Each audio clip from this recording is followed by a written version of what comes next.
Hello, I'm Alan Gray. Welcome to Get Gardening. Today we're going to be dividing bearded irises. Yes, it is the right time to do it.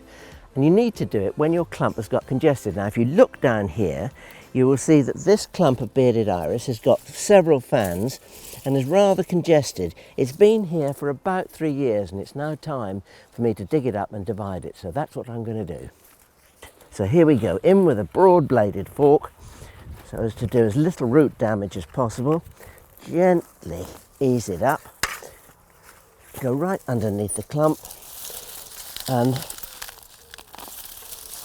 there we are, one clump of bearded irises. A bit congested, but it's going to be good.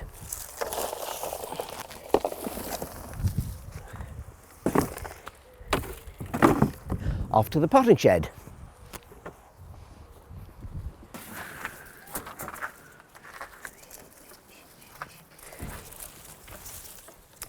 Here we are on the potting bench. Now, I just noticed that there's a little tip here. I dug up my label which says Iris English Cottage. I brought the label in with me so that I wouldn't forget the name.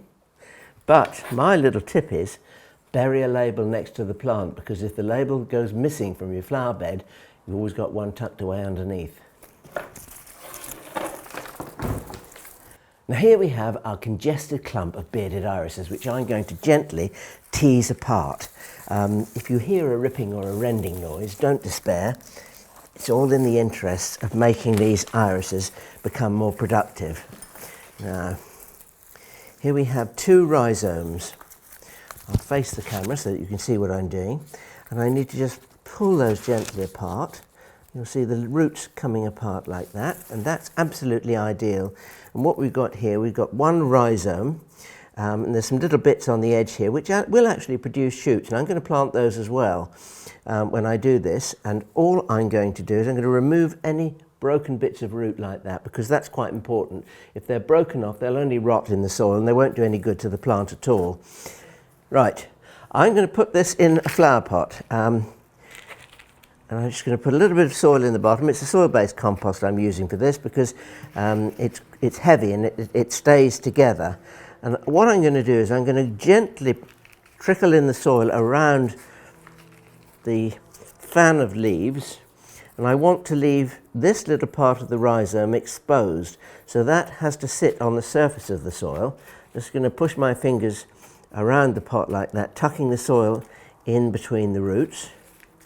It's very important to leave that rhizome exposed, because that needs to be exposed to the sun so that it gets a jolly good baking. Now that's just what we wanted.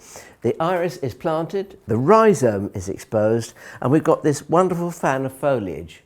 I'm going to cut that, and I'll tell you why, because that fan is going to act like a sail. So when it's standing outside in the wind, it's going to blow and it's going to rock. And I want to reduce that, so I'm just going to snip it off like that.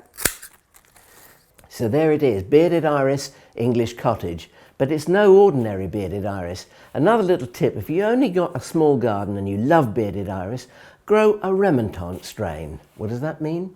Simply reblooming. It blooms twice. It blooms at the normal time in May and June, and again in September, sometimes even into October.